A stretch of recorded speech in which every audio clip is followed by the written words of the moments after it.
공인회계사회가 추천하는 각 분야 전문 공인회계사들이 전해드립니다. 세금을 줄여주는 솔루션 코너 절세미남 절세미녀. 오늘 강병훈 회계사 나오셨습니다. 회계사님 어서 오십시오. 반갑습니다. 안녕하세요. 강병훈입니다. 네, 자 집을 샀다가 언제 파느냐에 따라서 세금도 많이 달라져서 그 양도 시기를 통한 절세 방법 오늘 얘기해 주실 거죠? 네. 네. 우선 웹툰으로 한번 내용을 좀 보겠습니다. 네. 와, 역시 집밥이야. 간만에 제대로 된 집밥 먹으니까 너무 맛있다. 천천히 먹어 얘. 아휴, 가까이 살면 자주 챙겨줄 텐데. 이참에 누나네 집 근처로 이사 갈까? 아유 나야 좋지. 그런데 너 이 집 산 지 1년도 채 안 됐잖아. 하긴 지금 팔면 세금이 너무 많이 나오려나? 보유한 지 3년은 지나야 양도소득세를 줄일 수 있다는 것 같던데. 아휴 내가 이쪽으로 이사 오는 게 낫겠다. 누나네는 지금 1층은 상가로 세주고 2층에 살고 있는 거지? 상가 파는 게 더 어려운 거 아니야? 실은 나 같은 경우는 올해 안에 얼른 집을 파는 게 유리하대서 고민 중이었거든. 이참에 정말 너희 동네로 한번 알아봐야겠다. 네, 여기서는 웹툰을 네. 잘 봤는데 네. 지금 보니까 집을 샀다가 1년 이내에 팔면 산 지 1년 이내에 팔면 세금이 더 무거워집니까? 네, 그렇습니다. 단기간 보유하고 주택을 처분하고자 하는 경우에는 일반적인 경우와 비교할 때 세금 부담이 더 커지게 됩니다. 왜냐하면 투기성 수요를 억제하기 위한 목적에서 이 단기성 매매에 대해서는 세율을 더 높게 가져가고 있기 때문입니다. 그러면 높게 가져간다면 얼마나 무거워지는 거예요? 네, 웹툰의 사례에서 동생의 경우처럼 네. 1년도 채 보유하지 않은 상태에서 주택을 처분하고자 하면 40%의 중과세율을 적용하게 되는데요. 예를 들어서 비조정 대상 지역에서 주택을 양도해서 1억 원의 양도 차익이 발생했다고 가정하면 보유 기간이 1년 미만인 경우에는 3,900만 원 정도, 그리고 2년 미만인 경우에는 약 1,923만 원 정도의 양도소득세가 발생할 것으로 예상이 됩니다. 하지만 2년을 넘게 보유하고 나서 처분하게 되면 1세대 1주택 비과세 요건을 충족하게 돼서 양도소득세가 아예 발생하지 않게 될 수 있습니다. 네. 여튼 단기간에 팔면 이제 1년에 팔면 세금이 무거워지는데 올해부터 그 단기간 매매 양도세도 좀 바뀐다면서요? 네. 네, 올해 6월부터 네. 단기간 보유 주택에 대한 세율이 더 높아지게 되는데요. 현재로서는 1년 미만으로 보유하는 경우에만 40%의 중과세율을 적용하고 있습니다. 그런데 6월부터는 1년 미만인 경우에는 70%, 그리고 2년 미만인 경우에도 60%의 중과세율을 적용하게 됩니다. 그럼 웹툰처럼 이제 뭐 이사를 간다거나 불가피하게 좀 빨리 팔아야 된다면 네. 그러면 법이 바뀌기 전에 그나마 파는 게 좀 낫겠네요? 네, 그렇습니다. 올해 6월 1일 이전에 처분하시는 것과 이후에 처분하는 경우를 세금 차이를 비교해 보면 예. 보유기간 1년 미만인 경우에는 2,925만 원, 그리고 2년 미만인 경우에도 3,927만 원 정도의 세금을 더 내셔야 합니다. 그래서 혹시라도 상황에 따라서 어쩔 수 없이 단기간만 보유하고 처분해야 한다고 하면 가능하면 올해 6월 이전에 처분하시는 것이 양도소득세를 줄일 수 있는 방법이 될 수 있습니다. 그런데 아까 이제 1세대 1주택자의 경우에 2년 이상 보유하면 비과세 혜택을 받을 수 있다고 했지 않습니까? 네. 그 2년 보유 기간만 다 채우면 세금 안 내는 거예요? 아닙니다. 양도가액이 9억 원을 초과하는 경우에는 이런 경우를 세법상 고가주택이라고 하는데요. 고가주택의 경우에는 1세대 1주택자라고 하더라도 양도소득세를 일부 부담하셔야 됩니다. 네. 고가주택이 이제 9억 원 이상.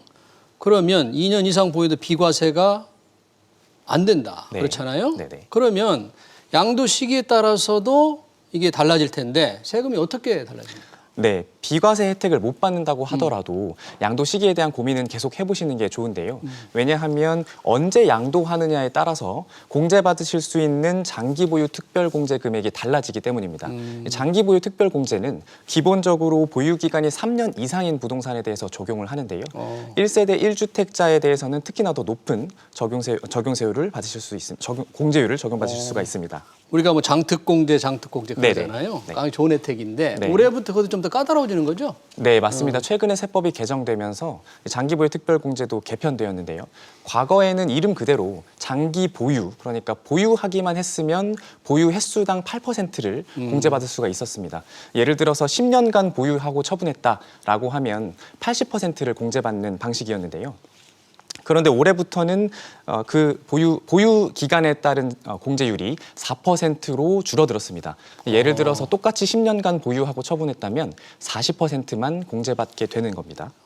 보유 기간만 따지니까 거의 절반으로 공제율이 낮아졌는데 아주 좀 불리해졌네요. 네, 하지만 대신에 이제는 거주 요건을 함께 따지고 있습니다. 그래서 거주한 기간에 대해서도 4%를 추가로 공제해주게 바뀌었는데요. 사실 요즘에는 본인 집이 있어도 뭐 학업이라든가 업무상 사정 때문에 다른 집에 거주하는 경우도 종종 있는데요. 이제는 과거처럼 보유하기만 한다고 해서 공제율을 전부 다 적용받을 수 있는 게 아니라 사실 얼마나 사실상 자기 집에서 거주했느냐가 공제율에 영향을 주게 됩니다. 따라서 앞으로는 주택을 처분하실 계획이 있으시다면 얼만큼 거주할 수 있는지도 함께 고려하셔서 양도 시기를 결정하시는 것이 좋습니다. 그러니까 보유 기간과 거주 기간을 잘 따져봐야 되겠네요. 지금 네, 웹툰에서도 그 누님의 경우에 지금 상가 겸용주택을 갖고 있다 이렇게 했는데 네. 이런 분들의 뭐 절세 포인트는 일반 주택과 좀 다르겠죠? 뭐가 있습니까? 네, 상가 겸용주택의 경우에는 건물 전체에서 주택이 차지하는 비중이 얼만큼이냐가 화두인데요. 왜냐하면 주택으로 인정받을 수 있는 면적이 클수록 세제상 혜택이 더 크다고 보시면 됩니다. 그렇군요. 그러면 만약에 주택이 차지하는 면적이 더 큰 이런 겸용주택을 가지고 있는 분들에게 어떻게 개정사항이 어떻게 되는 겁니까? 네, 현행법상으로는 건물에서 주택이 차지하는 면적이 조금이라도 더 크면 건물 전체를 주택으로 인정받으실 수가 있습니다. 그런데 이 제도가 올해를 끝으로 내년부터는 없어지기 때문에 내년부터는 사실 세부담 측면에서 좀 더 불리해진다라고 볼 수 있습니다. 네. 그러니까 내년에 올해와 달라지는 것 때문에 좀 미리 사전에 좀 준비를 하셔야 되겠네요. 네, 그렇습니다. 예를 들어서 10년간 보유한 20억 원짜리 상가 겸용주택을 건물의 55%는 주택으로 사용했고 45%는 상가로 사용하는 경우를 가정하면 주택의 면적이 더 크기 때문에 건물 전체를 주택으로 인정받을 수 있고요. 이 건물을 만약 올해 처분하게 되면 약 1,500만 원의 양도소득세가 발생할 걸로 예상이 됩니다. 하지만 내년에 처분하게 되면 약 9천만 원 정도로 세부담이 크게 증가하는데요. 세제상 혜택이 줄어드는 만큼 세부담이 약 7,500만 원 정도 증가하는 걸로 보실 수 있습니다. 따라서 만약에 상가 겸용주택을 처분할 계획이 있다고 하신다면 올해 안에 처분하시는 것이 양도소득세를 줄일 수 있는 방법이 될 수 있습니다. 상가 겸용주택은 양도세가 올해 파느냐 내년에 파느냐에 따라 굉장히 차이가 많이 나는데요. 네, 그렇습니다. 네, 그런데 양도세 외에도 다른 세목의 경우에도 양도 시기에 따라서 이런 세금에 영향을 미치는 경우가 있습니까? 네, 보유세의 측면에서도 양도 시기는 매우 중요한 이슈인데요. 언제 양도하느냐에 따라서 그 해의 보유세를 아예 부담하지 않으실 수도 있고요. 경우에 따라서는 이미 처분한 주택인데도 불구하고 여전히 보유세를 부담해야 하는 경우도 있습니다.